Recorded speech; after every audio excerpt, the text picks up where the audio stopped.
इस वीडियो में कुछ एमसीक्यू हैं, कुछ वन लाइनर हैं जो काफ़ी इंपॉर्टेंट है आपके एग्जाम के लिए। तो चलिए विदाउट डिले इस वीडियो को शुरू करते हैं। वीडियो को लाइक कर दीजिएगा, चैनल पे अगर आज नए आए तो चैनल को सब्सक्राइब जरूर करिएगा और वीडियो को शेयर जरूर कर दीजिएगा। On March 20, 2023, the IMF has approved the bailout of which country for financial relief। तो यहाँ पर आपको आंसर दिख रहा है श्रीलंका। क्वेश्चन क्या है? क्वेश्चन ये है कि IMF ने, ठीक है, किस कंट्री को बेल आउट अप्रूवल दिया है फाइनेंशियल रिलीफ के लिए। ठीक है, तो यहाँ पर श्रीलंका को दिया है IMF ने। तो ये याद रखिएगा, IMF का पूरा नाम है इंटरनेशनल मॉनेटरी फंड। इसका हेडक्वार्टर कहाँ पे है, इसका कमेंट में करके आप जरूर बताइएगा। तो यहाँ पर IMF ने वित्तीय राहत के लिए किस देश को बेल आउट की मंजूरी दी है? वो देश है Sri Lanka. Who has been appointed as the chairman of Pension Fund Regulatory and Development Authority? PFRDA का आपने नाम सुना होगा। जो पेंशन की है उसकी ये हेड अथॉरिटी है PFRDA। इसके चेयरमैन किनको बनाया गया है? दीपक मोहंती को इसका चेयरमैन बनाया गया है। यहाँ पर आपको जो करना है, PFRDA का फुल फॉर्म याद रखना है और इसका हेडक्वार्टर कहाँ पे है, अगर आपको पता है तो वो कमेंट में करके जरूर बताइएगा। तो इसके जो हेड बनाए गए हैं, चेयरमैन बनाए गए हैं, वो हैं दीपक Mohanty. Who has been appointed as the interim chairman of LIC by the government recently? यहाँ पर LIC का अभी इंटरिम चेयरमैन अपॉइंट किया गया है गवर्नमेंट के द्वारा। वो कौन है? वो हैं सिद्धार्थ मोहंती। याद रखिएगा, सिद्धार्थ मोहंती। PFRDA के चेयरमैन से कंफ्यूज मत करिएगा। तो ये हैं सिद्धार्थ मोहंती और उनका जो है आप कमेंट में नाम करके एक बार लिख दीजिए, जिससे आपको लर्न हो जाए और दोनों में आपको कन्फ्यूजन ना हो। Which bank has completed the acquisition of Citigroup's Indian consumer business? यहाँ पर एक्सिस बैंक ने क्या किया है? जो सिटी ग्रुप था, ठीक है, जो सिटी ग्रुप का जो बैंक था, उसके पूरे कंज्यूमर बिजनेस को, इंडिया में जितने भी इसके कंज्यूमर बिजनेस थे, इनको एक्वायर कर लिया किसने? एक्सिस बैंक ने। According to IMF, which country has the potential to contribute 15% of global growth in 2023? यानी वो कंट्री है इंडिया। यहाँ पर IMF ने क्या कहा है, ठीक है, कि 2023 में ग्लोबल ग्रोथ में, वहाँ के जो ग्लोबल ग्रोथ है, यानी वहाँ पर जो वैश्विक विकास होगा इंडिया में, उसमें 15% योगदान किसका होगा? IMF का होगा।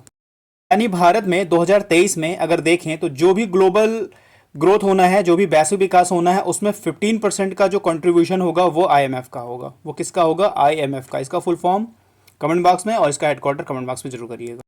Union cabinet has extended the tenure of 22 law commission till 31st August 2024. Who is the chairman of the 22 law commission? जो 22वां विधि आयोग है, 22 यानी 22nd लॉ कमीशन है, उसके चेयरमैन कौन थे? तो वहाँ पे चेयरमैन जो थे वो ऋतुराज अवस्थी थे। ठीक है, उनके टेन्योर को बढ़ा दिया गया है। कब तक के लिए बढ़ा दिया गया है? 31 अगस्त 2024 तक के लिए इनका कार्यकाल बढ़ा दिया गया है। बात हो रही अमेजन पे। ठीक है, अमेजन पे एक प्राइवेट कंपनी है जिस पर फाइन लगाया गया है, जुर्माना इंपोज किया गया है। किसके द्वारा लगाया गया है? याद रखिएगा, RBI के द्वारा ये फाइन इंपोज किया गया है। कितना फाइन लगाया गया तो ये भी याद रख लीजिए, 3.06 करोड़। ठीक है, 3.06 करोड़ का फाइन लगाया गया है, RBI ने लगाया है अमेजन पे। ये पेनाल्टी इंपोज क्यों की गई है? PPI मैंने आपको पिछले वीडियो में पढ़ाया था, क्या होता फुल फॉर्म, अगर आप बता सकते हैं तो बता दीजिए। और यहाँ पर KYC, know your customer, know your customer की बात की जा रही है। इन दोनों का जो एक रूल था, जो एक इनका प्रावधान था RBI के द्वारा, उसका पालन नहीं किया गया था, इसलिए अमेजन पे पर पेनाल्टी लगाई गई है 3.06 करोड़ की। PPI का पूरा नाम मैंने आपको बताया था, प्रीपेड पेमेंट इंस्ट्रूमेंट। पर अमेजन पे ने PPI और KYC के जो प्रावधान है, जो इनके मानक हैं, उनका पालन नहीं किया था, उनका वायलेशन किया था। तो यहाँ RBI ने जो है इन पर इतना करोड़ रुपए जुर्माना इंपोज किया है। हम बात करते हैं कि RBI को ये पावर कहाँ से मिलती है ये फाइन या पेनाल्टी इंपोज करने की। तो जो हमारा पेमेंट एंड सेटलमेंट एक्ट है 2007 का, ठीक है, 2007 का जो पेमेंट एंड सेटलमेंट एक्ट है, उसकी सेक्शन 30 की अगर बात करते हैं तो वो RBI को पावर देता है इस पेनाल्टी को लगाने के लिए। तो ये अपने प्रोफेशनल नॉलेज के पॉइंट ऑफ व्यू से याद रखिएगा, पेमेंट एंड सेटलमेंट एक्ट 2007 का जो सेक्शन 30 है वो RBI को पावर देता है ऐसे पेनाल्टी इंपोज करने का। World Bank will give loan of $1 billion to India, यानी भारत को वर्ल्ड बैंक देगा $1 बिलियन। तो पहला क्वेश्चन यही हो गया, काफ़ी इंपॉर्टेंट है। इसके पिछले में जो आपने क्वेश्चन पढ़ा था कि अगर IMF की बात करते हैं तो 2023 में जो भी ग्लोबल डेवलपमेंट होगा इंडिया में, उसमें 15% का कंट्रीब्यूशन होगा IMF का। और यहाँ पर वर्ल्ड बैंक कितना दे रही है, 1 बिलियन दे रही है इंडिया को। वर्ल्ड बैंक ने इंडिया को 1 बिलियन दिया क्यों है, तो जो हमारे यहाँ पेंडेमिक आई थी ना, उस महामारी की तैयारी के लिए, ठीक है, और यहाँ पर जो बेहतर स्वास्थ्य होते हैं, एक अच्छा सा हेल्थ प्रोग्राम के लिए, एक हेल्थ को अच्छा बनाने के लिए यहाँ पर वर्ल्ड बैंक ने 1 बिलियन दिया है इंडिया को। मिशन हर पेमेंट डिजिटल, याद रखिएगा, launch by reserve bank of India. यहाँ पर आरबीआई के द्वारा एक मिशन लॉन्च किया गया है जिसका नाम है हर पेमेंट डिजिटल। यहाँ पर आरबीआई के द्वारा एक कैंपेन चलाया गया था जिसका नाम था डिजिटल भुगतान जागरूकता सप्ताह, ठीक है, उसी के अवसर पे इसको लॉन्च किया गया था, हर पेमेंट डिजिटल। और इसकी जो पर्पज है कि जो भी व्यक्ति हैं इंडिया में, ठीक है, उन सबको डिजिटली पेमेंट का यूजर बनाया जाए, इनका ये मेन पर्पज है। यहाँ पर आरबीआई के द्वारा 6 से 12 मार्च के बीच में एक डिजिटल भुगतान जागरूकता सप्ताह शुरू किया गया था, जिसकी जो सब्जेक्ट रखी गई थी, थीम रखी गई थी, डिजिटल पेमेंट अपनाओ औरों को भी सिखाओ, adopt digital payments and also teach others. तो ये इनकी थीम थी, काफ़ी इंपॉर्टेंट है, जिसमें कहा गया था कि डिजिटल पेमेंट अपनाओ औरों को भी सिखाओ।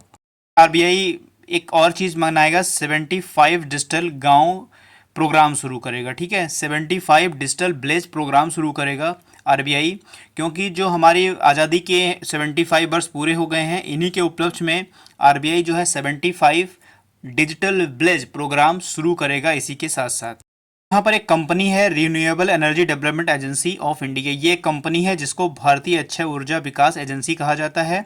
इसको आईएफसी का दर्जा दिया गया है, आईएफसी का मतलब है इंफ्रास्ट्रक्चर फाइनेंस कंपनी का दर्जा दिया गया है। और किसने दिया है, ये दिया है आरबीआई ने। तो आरबीआई काफ़ी समय न्यूज़ में है और आरबीआई से क्वेश्चन काफ़ी इंपॉर्टेंट हो सकते हैं, तो यहाँ पर ये ध्यान रखिएगा, इस कंपनी को आईएफसी का दर्जा किसने दिया है, आरबीआई ने। Kotak Mahindra AMC launch silver ETF funds of funds. यहाँ पर कोटक महिंद्रा एएमसी जो है वो लॉन्च करेगी सिल्वर ईटीएफ, ईटीएफ का मतलब exchange traded fund of funds launch करेगी कोटक महिंद्रा एएमसी, एएमसी का मतलब असेट मैनेजमेंट कंपनी, इनके द्वारा ये लॉन्च किया जाएगा। पर भारत में जो खुदरा मुद्रास्फीति थी वो फरवरी और 2023 की बात करें तो उसमें घटकर 6.44% रह गई। हमारी जो इंडिया की रिटेल इन्फ्लेशन है, ठीक है, रिटेल इन्फ्लेशन है, जो खुदरा मुद्रास्फीति है वो कितनी है फरवरी 2023 में, 6.44%। दो कंट्री हैं इंडिया और तंजानिया, इनको अप्रूव कर दिया गया है कि जो नेशनल करेंसी हैं इनका आप यूज कर सकते हैं। अप्रूवल दिया किसने है, तो अप्रूवल दिया गया है आरबीआई के द्वारा। आरबीआई ने अप्रूवल दिया है इंडिया और तंजानिया को कि आप नेशनल करेंसी का यूज कर सकते हैं। जब दोनों देशों के बीच एक ट्रेड होगा, ठीक है, उस ट्रेड में इस नेशनल करेंसी का यूजेज हो सकता है। पर अगर कहा जाए कि जो एक रिपोर्ट रिलीज की गई है women in business and law report 2023, तो किसके द्वारा रिलीज की गई है, तो याद रखिएगा वर्ल्ड बैंक के द्वारा रिलीज की गई है। यहाँ पर एमएसएमई कॉम्पिटिटिवनेस स्कीम को लॉन्च किया गया है, किसके द्वारा लॉन्च किया गया है, तो एक मंत्री हैं, ठीक है, जिनको एमएसएमई मंत्री आप कह सकते हो, एमएसएमई मंत्री जिनका नाम है नारायण राणे, ठीक है, नारायण राणे ने इसको लॉन्च किया है, एमएसएमई कॉम्पिटिटिव स्कीम, ठीक है, कॉम्पिटिटिवनेस स्कीम यानी एमएसएमई प्रतिस्पर्धा योजना को लॉन्च किसने किया है, एमएसएमई के जो मंत्री हैं नारायण राणे के द्वारा ये स्कीम लॉन्च की गई है। एक फेलोशिप स्कीम को लॉन्च किया गया है, ठीक है, जिसका नाम है वैभव फेलोशिप स्कीम। तो यहाँ पर इंडिया है, इंडिया जो है तुर्की में जितने भी, ठीक है, तुर्की में जितने भी भारतीय प्रवासी हैं उन सभी को, ठीक है, ये वैभव फेलोशिप स्कीम उन्हीं के लिए लॉन्च किया गया है इंडिया के द्वारा। यहाँ पर नीति आयोग के द्वारा लॉन्च किया गया है एटीएल सारथी, एटीएल का पूरा नाम है अटल टिकरिंग लैब, तो अटल टिकरिंग लैब सारथी लॉन्च किया गया है नीति आयोग के द्वारा। पर भी एक स्कीम की बात की जा रही है जिसको पीएलआई स्कीम कहते हैं, और ये स्कीम लॉन्च किया गया है 27 स्टील कंपनीज के लिए, यानी 27 जो हमारी स्टील कंपनियां हैं उनके लिए एक स्कीम लॉन्च किया गया है, पीएलआई स्कीम।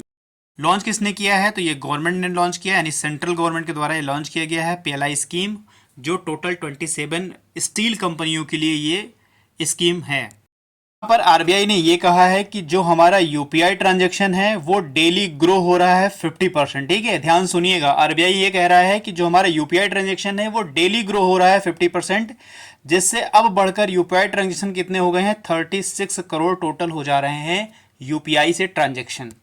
ये डेटा इंपॉर्टेंट है, ठीक है, दोनों डेटा 50% डेली इंक्रीज हो रहा है, जिससे अब 36 करोड़ का जो आंकड़ा है वो यूपीआई ट्रांजैक्शन के द्वारा पार कर गया है, ऐसा आरबीआई ने सूचना दी है। यहाँ पर न्यूज है एसबीआई की, जिसने कमाए हैं 3770 करोड़ रुपए कमाए हैं, अर्न किए हैं, क्या करके, इनका जो थर्ड 81 बॉन्ड है उसको इन्होंने बेचा है, यानी सेल किया है।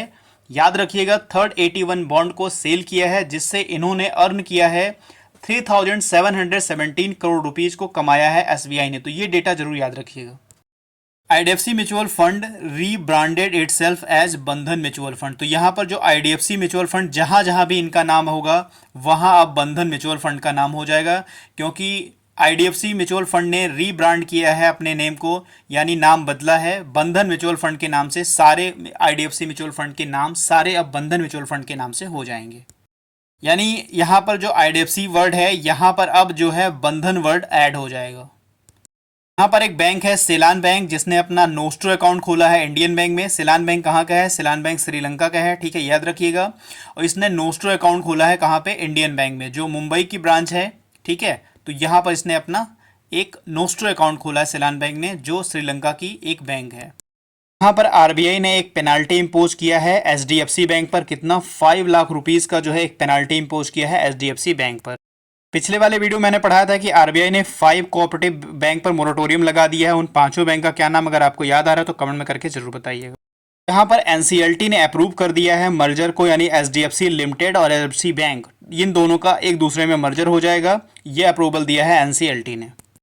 और अगर ऐसा अप्रूवल हो जाएगा, ठीक है, तो ये कहा जाएगा कि पूरे जो भी कॉरपोरेट का पूरा हिस्ट्री है, तो पूरे कॉरपोरेट के हिस्ट्री में ये सबसे बड़ा विलय होगा, ठीक है, सबसे बड़ा ये मर्जर होगा, सबसे बड़ा मर्जर होगा इन दोनों का।